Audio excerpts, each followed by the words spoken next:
بسم الله الرحمن الرحيم الحمد لله رب العالمين والصلاة والسلام على سيد الأنبياء والمرسلين حبيبنا وحبيب رب العالمين رب اشرح لي صدري ويسر لي أمري واحلل عقدة من لساني يفقه قولي سبحانك لا علم لنا إلا ما علمتنا إنك أنت العليم الحكيم وتب علينا إنك أنت التواب الرحيم. This next chapter is kind of still continuing on the same theme that we're going on, upon indicating towards good, helping people towards good. The next chapter the Imam Nawawi rahmatullahi alayhi he brings is Babun fit ta'awuni ala al-birri wa taqwa. The chapter in assisting in good, in righteousness and in taqwa, in the fear of Allah subhanahu wa ta'ala. قال الله تعالى, Allah subhanahu wa ta'ala he says, وَتَعَاوَنُوا عَلَى الْبِرِّ وَالتَّقْوَى. What para? What surah? Farhan? What is sunnah? وَتَعَاوَنُوا عَلَى الْبِرِّ وَالتَّقْوَى وَلَا تَعَاوَنُوا عَلَى الْإِثْمِ وَالْعُدْوَانِ وَاتَّقُوا اللَّهَ إِنَّ اللَّهَ شَدِيدُ الْعِقَابِ. Para, surah. وَتَعَاوَنُوا عَلَى الْبِرِّ وَالتَّقْوَى. Surah Ma'idah, second ayah. Alright? وَتَعَاوَنُوا عَلَى الْبِرِّ وَالتَّقْوَى. Allah subhanahu wa ta'ala, He commands us, assist one another in righteousness and in taqwa. Help one another towards that. We talked about last week about a person, in essence, showing the way to good. That's a type of assistance, right? The other side of the coin is Allah subhanahu wa ta'ala says, وَلَا تَعَاوَنُوا عَلَى الْإِثْمِ وَالْعُدْوَانِ. And do not assist in sin and in transgression. So now, the other side of the coin, that's very relevant when it comes to work, right? For example, a person, you yourself is not going to do something bad, but your deed is going to end up helping somebody do something bad. For example, you're a student and you want to drive Uber to make some extra money. So you pick up somebody says you have to drop me off at this club, right? Or you're doing this DoorDash. They put haram food in your car, you have to deliver it to somebody's house, right? Or you work at a gas station, somebody buys a lighter from you, you know they're going to use it to smoke weed, right? So now is your money haram? I'm asking you, is your income haram here? No, it's not. But only Imam Abu Hanifa rahmatullahi alayhi says that. He has the most nuanced view on this. The other mazhabs, they all say it's it's haram because you're helping in sin. They say here وَتَعَاوَنُوا عَلَى الْإِثْمِ وَالْعُدْوَانِ. Right? That's what they say. That you're helping in a sin. You know what you're doing is leading to a sin. Imam Abu Hanifa rahmatullahi alayhi says that with the exception of a few specific things. He says that if between the bad deed and you there is a rational actor, there's the action of a willing participant, then that's enough of a barrier between you and the sin. You're not considered assisting in that. For example, all you're doing is when you're driving somebody, you're getting paid to drive. It's them that's deciding to go inside of the club, right? You're just getting paid for the driving. You're just getting paid for the delivery. So, taqwa would be to avoid these things, definitely. But so nobody, if they ask me, I'm not going to say, yeah, go for it. I'm not going to advise you to take that job, right? But at the same time, there's enough of a separation between you and the sin that at least your income is halal. Now, having barakah in the income, that's a different thing. There's a world of difference between something being haram and something being suboptimal, right? The thing might be halal, it might not have that much barakah in it. You should look for a better job. But at least you could say, I'm not eating haram. Abdurrahman. Don't play over here. Okay? There's a whole world of difference. That's just something to keep in mind about this ayah. But what Imam Nawawi is bringing here, if you want to read about this, I wrote it must have been 20 pages typed out. You could see it, it's online. So somebody, they asked a question, you could read about this subject. If you're interested, ask me, I'll send it to you. Okay? But what Imam Nawawi is addressing here is وَتَعَاوَنُوا عَلَى الْبِرِّ وَالتَّقْوَى. Assist in righteousness and in and in taqwa. وَقَالَ تَعَالَى. And Allah subhanahu wa ta'ala says وَالْعَصْرِ إِنَّ الْإِنسَانَ لَفِي خُسْرٍ إِلَّا الَّذِينَ آمَنُوا وَعَمِلُوا الصَّالِحَاتِ وَتَوَاصَوْا بِالْحَقِّ وَتَوَاصَوْا بِالصَّبْرِ. One of the shortest surahs in the Quran. If we're honest with ourselves, we probably read it several times a day because it's quick to read. Like one time, some students, they're in high school now, they're grown up, they're married and everything. But they asked me one time, it was one of these qiyams, I really just ask questions. They said, what happens if you read the surahs out of order in namaz? Will your namaz count or not? I said, look, man, I was like, Wal Asr comes first, Inna Atayna comes second, and Qul Huwallahu Ahad comes third. They said, yeah, we're good then, right? But Wal Asr, despite it being so short, what did Imam Shafi'i rahmatullahi alayhi say about it? Imam Nawawi, he brings this. Imam Nawawi was Shafi'i. قال الإمام الشافعي رحمه الله كلاما معناه. He said, Imam Shafi'i rahmatullahi alayhi, he said about Surah Al-Asr, that his words that he's saying, the general meaning was inna nasa aw aktharahum fi ghaflatin, that all of mankind or the majority of mankind fi ghaflatin is in a state of heedlessness an tadabburi hadhihi surah, in pondering upon this surah. Waqiyatan, what he said 100% is true. Because we say Allahu Akbar, alhamdulillah, wal asri inna fi, that's it, right? Or if you want to read wal asri inna fi khusr illa alladhina amanu wa amilus salihati wa tawasaw bil haqqi wa tawasaw bis sabr. We read it every day in witr, right? In Ramadan, we read it in witr. Why? We just want to get done. We already prayed Taraweeh, let's just finish witr. But Imam Shafi rahmatullah, in another place, he said about this surah, Suratul Asr, that if the only thing of the Quran that was revealed was Surah Asr, that would be enough to guide mankind. Because what does it mean? Allah subhanahu wa ta'ala says, Wal Asr, by time. I swear by time. Time is something that's very important. But there's other words for time. You could use waqt. Allah uses the word Asr because Asr is from Asir. Asir is juice, right? To squeeze something. Time, our life is being squeezed away and it's dripping. Now when you squeeze something, if you squeeze something productive, you get juice out of it. The juice is something that's good too, right? But our life is dripping away. Wal asr, our life is being squeezed away. Allah swears by that. And anytime Allah swears by something, that thing has a lot of importance. Time is the most important thing that we have and we shouldn't waste it, right? It's our only asset. Time literally, time is more than money. Time is your life, right? We spend so much to make our life better, but time is our life. Hassan Basri rahmatullahi alayhi, he said that, Yabna Adam innama antal ayyam. All you are days, right? All you are minutes. All you are seconds. That's what you are. فَإِذَا ذَهَبَ الْيَوْمِ ذَهَبَ بَعْضُكَ. When one day goes away, a part of you goes away that you'll never get back, right? So Allah swears by time. Then Allah says, Innal insan, verily all of mankind, lafi khusr, is in a state of loss. So what Allah subhanahu wa ta'ala is saying here is that the default for mankind, the default for each person is that they're in a state of loss. Every single individual is losing. That's the default.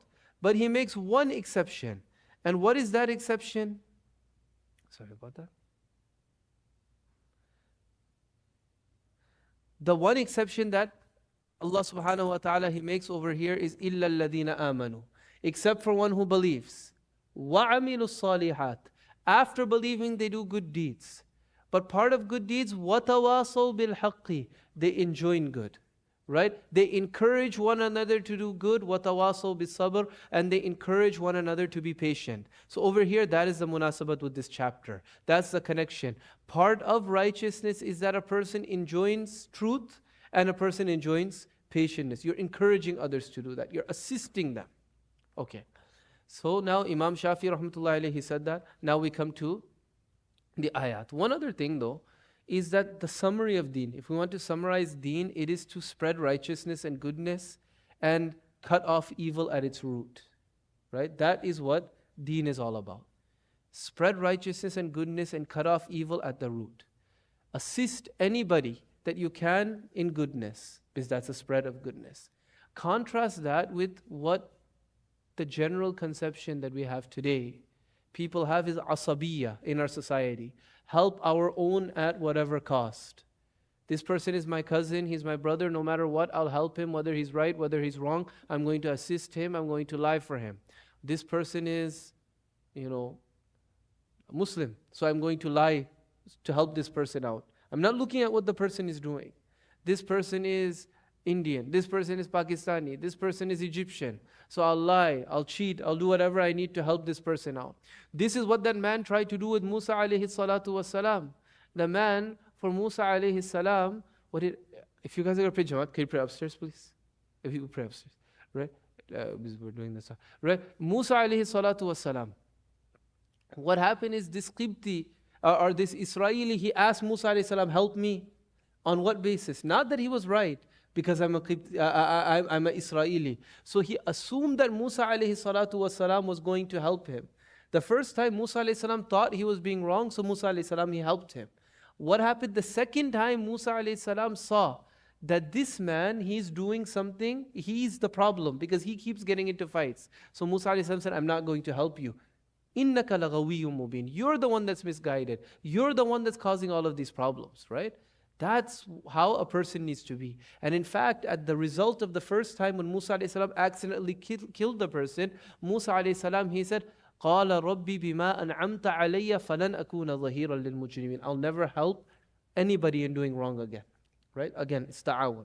Now, Allah says, وَتَعَاوَنُوا عَلَى الْبِرِّ وَالتَّقْوَى وَلَا تَعَاوَنُوا عَلَى الْإِثْمِ. So how do we help in good? The way that we help in good, the way to help our own, because we want to help our own people, we want to help our family, we want to help Muslims, is to stop them from disobeying Allah subhanahu wa ta'ala.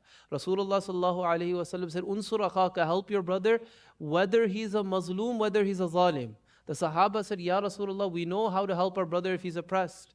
But how do we help them when they're the oppressor? Rasulullah sallallahu alaihi wasallam said, when they're the oppressor, they're oppressing themselves. So they're also Mazloom. Because you're causing sin to come on you, make this person stop the sin.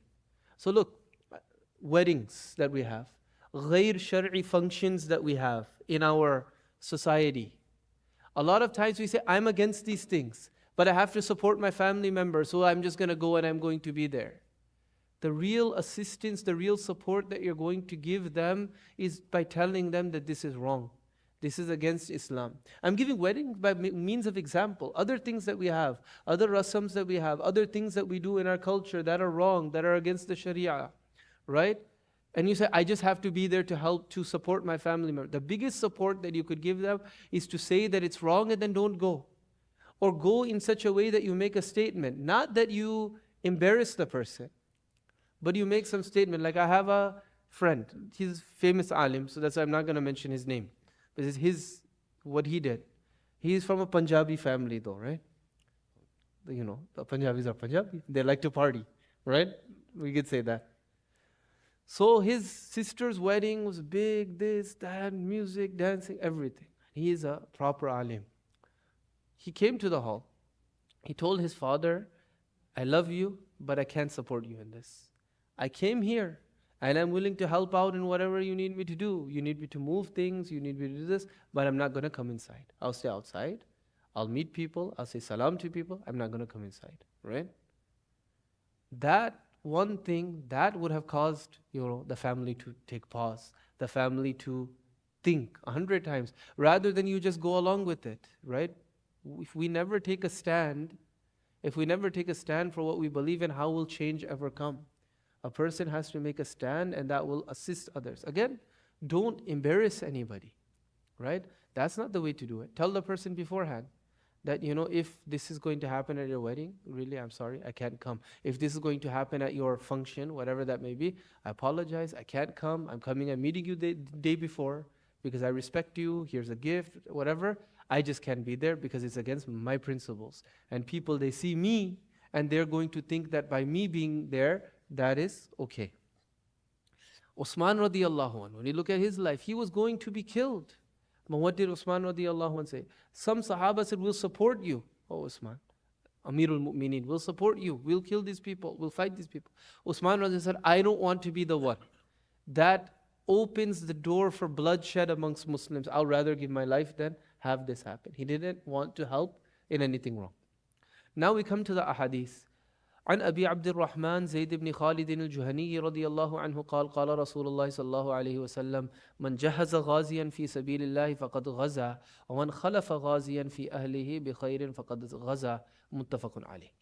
Abdul Rahman bin Zayd bin Khalid al-Juhani رضي الله عنه, He is a Sahabi. He lived in Medina, and he was in the Treaty of Hudaybiyah, okay, and he held the flag of the tribe of Juhayna of the tribe of Juhayna on the day in which the Makkah was conquered.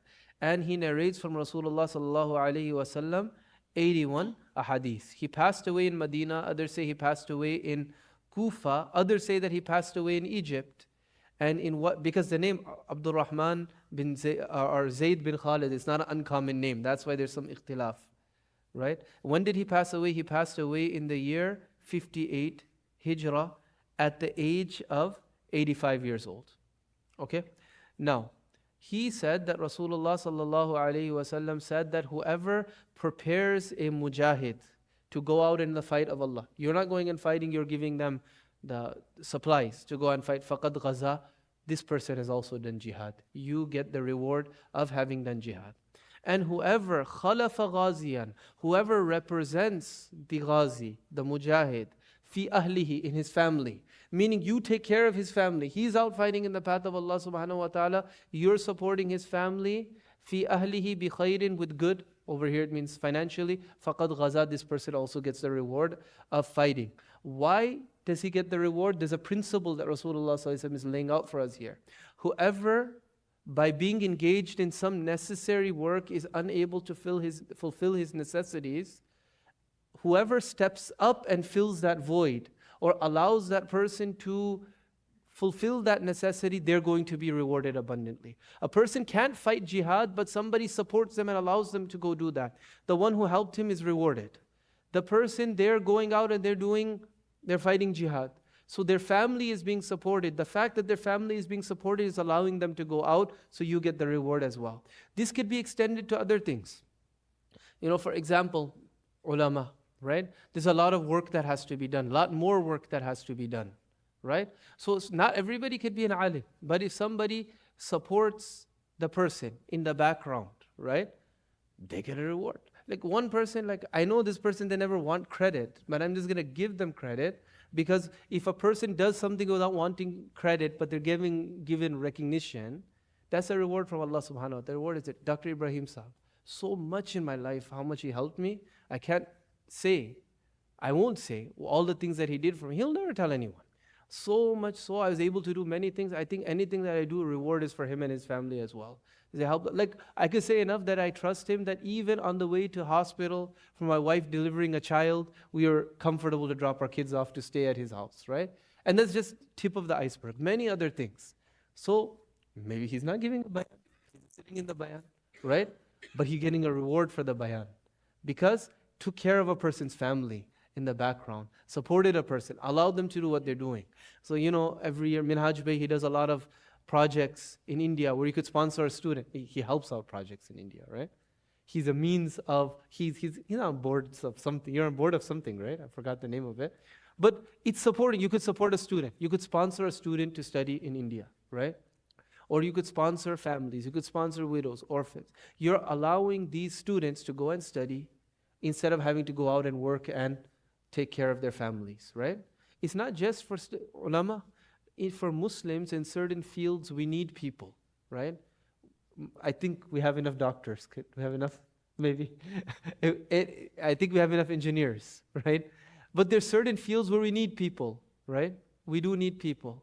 Now, if a group of people got together and sponsored a student to go and do that field, something is very necessary, Islamically, inshallah, you'll get the reward. But this is a general principle, okay, to keep in mind. The next hadith, وعن أبي سعيد الخدري رضي الله عنه رسول الله صلى الله عليه وسلم بعث بعثا إلى بني لحيان. Abu Sa'id Khudri رضي الله عنه, he narrates Rasulullah صلى الله عليه وسلم, he sent an army to Banu Lihyan min Huzayl. This was a sub-tribe of the tribe of Huzayl. They murdered Muslims. They caused a lot of problems. Rasulullah صلى الله عليه وسلم said, لينبعث من كل رجلين أحدهما والأجر بينهما رواه مسلم. Rasulullah صلى الله عليه وسلم wanted to send some Sahaba to fight against them. Now, Nabi sallallahu alayhi wasallam, he realized that it's difficult for everybody to go, but people, they want the reward of jihad. Nabi sallallahu alayhi wasallam said, let one out of every two men get ready to advance and both will earn the same reward. Why? in a family, right? You have multiple brothers or you have cousins or whatever, you guys are supporting one another. By one person staying back and taking care of the business, taking care of everybody, he's allowing the other one to go and fight, to go and do his work. So Rasulullah ﷺ is saying that you don't necessarily always have to be the one to do everything, right? Not everybody can be the imam. Not everybody can be the president. Not everybody can be the front man, the face of an organization, but it takes 100 people behind to support and allow it to get done. Everybody shares the reward. Sometimes it could be the person behind gets more reward because they get the reward of the person in the front plus the reward of their own deeds. Like, you know what they say, the saying, behind every great man is a great woman, right? But then some people, they add rolling her eyes, right? If there's a great woman behind a great man, she's supporting, she's doing everything for him at home so he could go out, like imam, right? They're out all the time. They have meetings all the time. You're missing out on family time. But you have a wife behind you that's supporting you and taking care of you. Happily, that's the operative phrase here. She's part of all of the reward. Inshallah, even if she's not happy, inshallah, she'll be rewarded for her sabr and all of that. But if she does it, as you'll see in the next hadith, right? If they do it with full heart, so happy to do it, then inshallah the reward is theirs. Everything that the husband goes out and does, they get the reward, right? And if they roll their eyes, inshallah, they still get reward for their sabr. Okay? Next hadith, وعن ابن عباس رضي الله عنهما أن رسول الله صلى الله عليه وسلم لقي ركبا بالروحاء فقال. At Hajjatul Wada, Rasulullah sallallahu alaihi wasallam, he met a group of people from Rawha. Rawha also, they have a special well there that Rasulullah sallallahu alaihi wasallam, he drank from the well. So my brother, he went for Umrah, and like not one Hanif. We have another brother. He's like more, Mwana Fayaz. He's like kind of like he's very like he's very like a people person. He gets things done. That's what I could say. Anywhere he goes, he gets things done. So he knew somebody, so they were able to get water from this well. It's closed off, but they got water from this well from Rawha that Rasulullah sallallahu alaihi wasallam, he drank from. So he brought us some of the water as well. فقال, Rasulullah saw these people, he said, Manil qawm, who are you? Where are you from? قالوا al-Muslimun. They said, we're Muslims. فقالوا, they said, Man anta, who are you? How are they saying, who are you to Rasulullah sallallahu alaihi wasallam?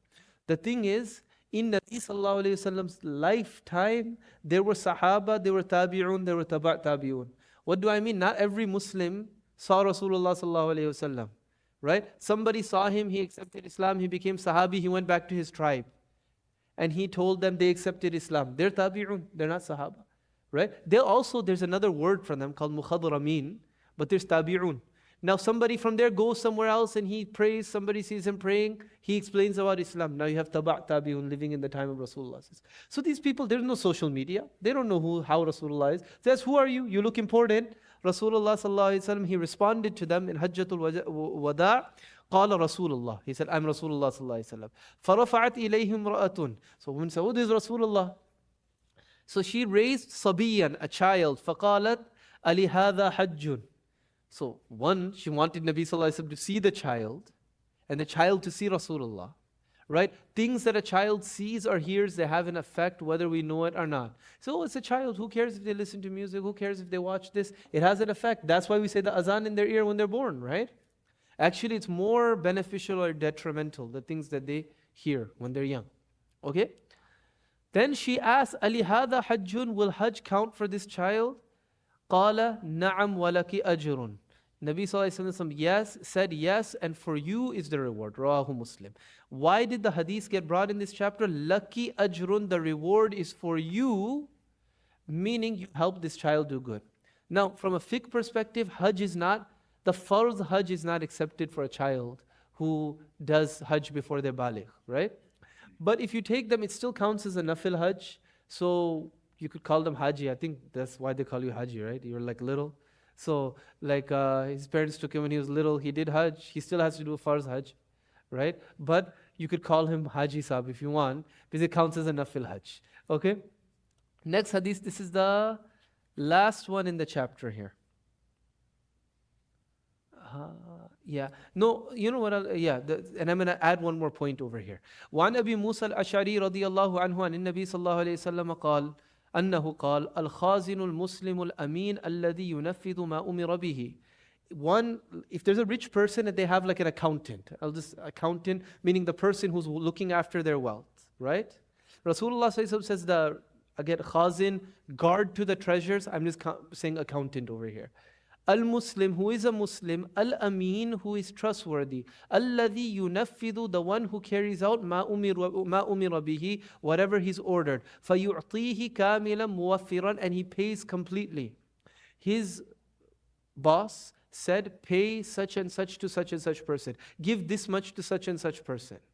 Accountants, people who are in charge of money, the reason they have that job is by nature they're kanjus, right? Kanjus meaning that they're really, they pinch pennies wherever they can. Their job is to make their boss rich. They might not give the poor person everything. Rasulullah says they give everything. طَيِّبَةً بِهِ نَفْسُهُ, and they give it happily rather than say, hey, get out of here, we're always begging, this and that. They give it happily. That's where I say she shouldn't be rolling her eyes. She should be happy, right?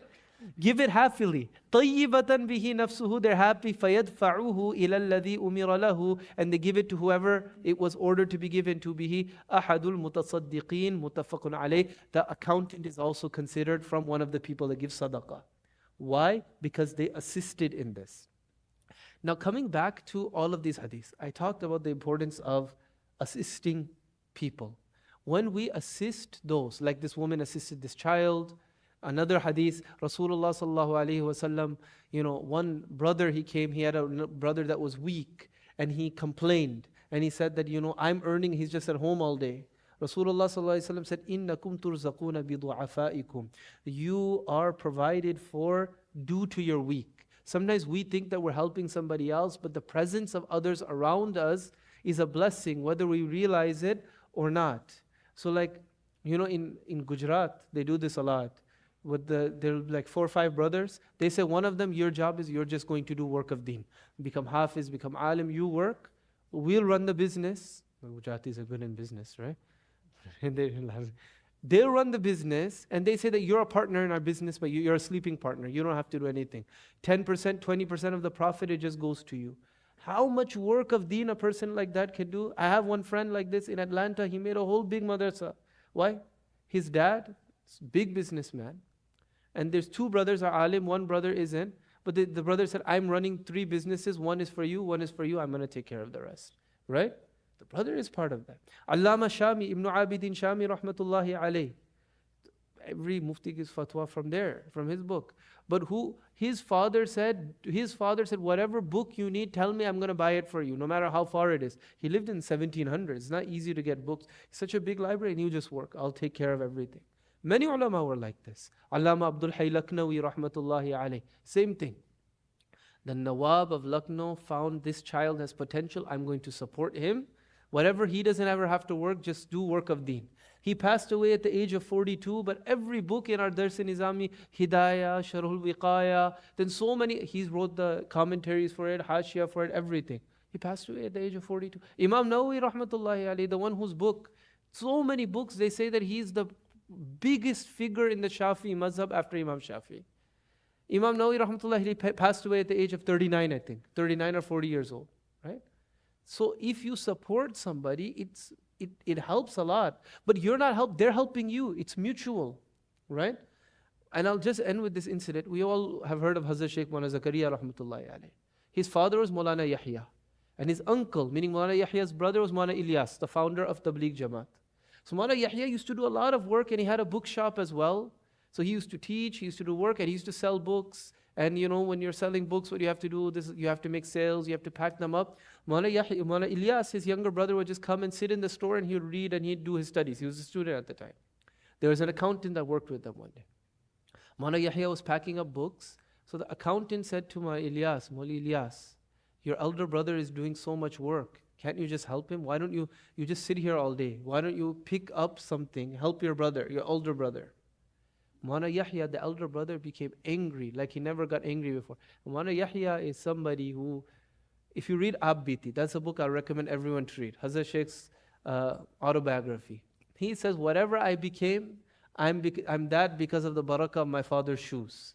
He said that one time my father said, bring me a pillow. He was a child. Look, this type of tarbiyat you can't do of children nowadays because they'll call child service on you.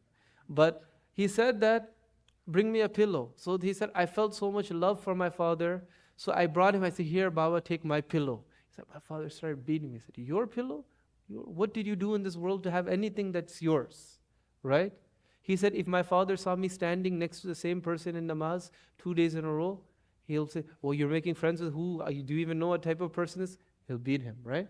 But he said, when I turned 18, 19, what my father used to do is he would have me dictate the letters. Like he would dictate letters, I would respond to all his letters for him. He was a big alim. Maulana Yahya Khandelvi. He said that one time, Sheikh Abdul Rahim Raipuri Rahmatullahi alayhi wrote a letter to his father, said, come and visit me. People always asked Maulana Yahya to visit, he wouldn't visit. He wouldn't leave Saharanpur. He told Hazrat Sheikh, he said, write back to him, for the last 18, 20 years, Zakaria has been a chain on my foot. I haven't been able to go anywhere because I'm concerned about his tarbiyat.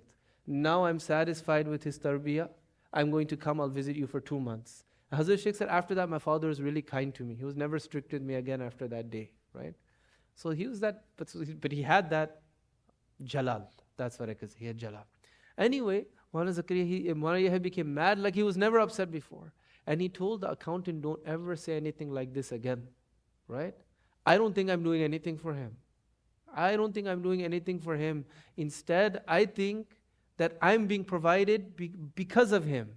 Right? إِنَّكُمْ تُرْزَقُونَ بِضُعَفَائِكُمْ, because Rasulullah said this. Like this, because my brother's not here, I'll just say it today. Like he stayed with me for like 2-3 years before he got married. So he like, before he got, like me and my wife were talking, we're like, we probably got so much barakah in our house because, like he was studying and stuff like that. So he just stayed with us at that time.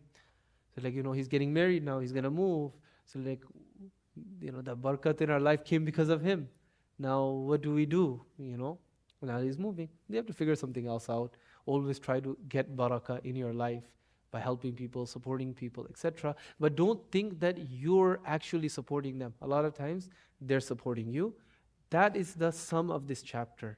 When you help somebody, when you support good, they're also supporting you as well. May Allah give us all tawfiq wa akhiru da'wana. Alhamdulillah. Thank you.